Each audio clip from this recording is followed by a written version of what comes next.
Pour ma part, je suis là actuellement pour mettre en place des obstacles de cross, uniquement les obstacles de cross, puisque la discipline comporte 3 épreuves, le dressage, le cross et le concours épique. Voilà, donc je mets en place des obstacles sur le parcours donc, qui comporte 45 efforts. Je parle bien d'efforts, d'efforts c'est à chaque fois qu'un cheval fait un saut. Donc, il y a 45 sauts.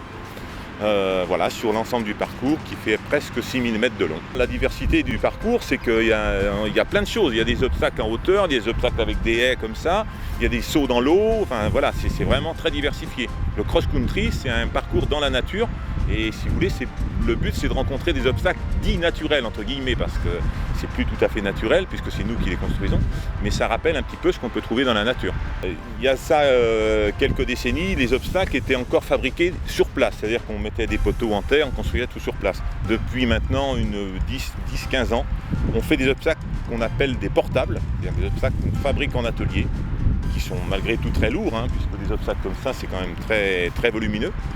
Et on les transporte et on les met en place sur le site. L'avantage de ce système, c'est que ça permet des réglages pour le chef de piste beaucoup plus intéressants, trouver des angles, des choses comme ça, c'est beaucoup plus facile à régler, les distances entre obstacles. Dès lors qu'on faisait un obstacle dans le sol, on ne pouvait plus y toucher. Donc vous voyez, là ça permet d'avoir un ajustement beaucoup plus pointu techniquement sur la discipline. Ces 2 dernières années, on n'est pas vraiment sur le profil des obstacles, on est sur la sécurité. C'est-à-dire qu'il y a eu quand même quelques accidents dans le monde entier dans cette discipline et on nous impose des normes de sécurité beaucoup plus draconiennes. C'est-à-dire qu'il y a des systèmes maintenant de sécurité qui sont installés sur certains obstacles. Du fait que l'obstacle change de profil s'il y a un choc avec le cheval, c'est-à-dire qu'une partie de l'obstacle tombe pour diminuer la hauteur. Donc moi j'ai à peu près 3 semaines d'installation. Je suis présent pendant l'épreuve et ensuite il y a tout le démontage bien sûr. Voilà. Je suis présent pendant l'épreuve pour une question d'assistance. S'il y a un souci sur un obstacle pendant l'épreuve, c'est à moi d'intervenir pour remettre l'obstacle en état.